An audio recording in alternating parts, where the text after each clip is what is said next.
Finally, the Chinese Navy's first catamaran carrier became the Type 003. China's third aircraft carrier has started mooring trials, the country's broadcaster announced on Friday. It represents smooth progress for the carrier's construction and testing since its launch in June. Undoubtedly, aircraft carriers are the most effective power projection weapon developed in the last 80 years. One carrier strike group has enough firepower to destroy the entire nation's navy.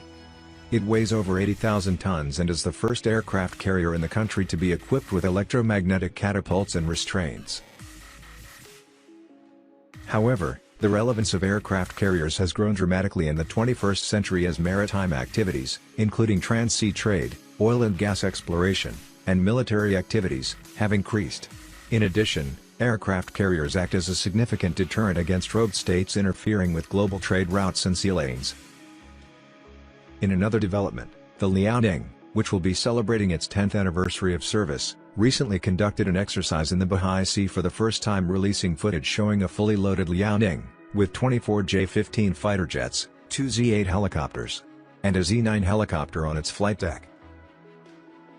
As the world's second-largest economy, with more than 60% of trade conducted via maritime routes, and as a rival to the United States for global dominance, China wants a strong blue water navy led by multiple carriers. China currently has 2 aircraft carriers, while a third is under development and operational by 2022.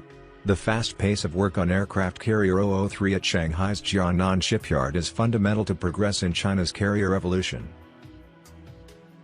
As third aircraft carrier begins mooring trials ahead of the 10th anniversary of commissioning of the country's first aircraft carrier, report. Official reports said at the time that after launch, the carrier would begin mooring trials and sea trials. Recent developments suggest that Fujian's construction and testing are in full swing, a Beijing-based military expert who requested anonymity told the Global Times on Friday. As a common pattern in shipbuilding, mooring tests are carried out when a ship is moored in a port and include testing the equipment and machinery on board and their suitability with each other, the expert said.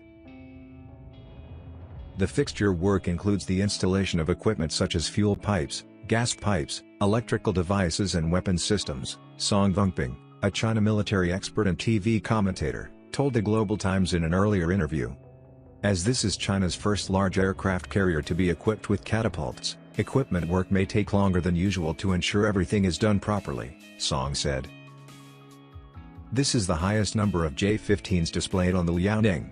Over the past decade, the number has grown from 1 to 5, 8, 13 and now 24, reflecting the growing capabilities of the carrier group, observers noted.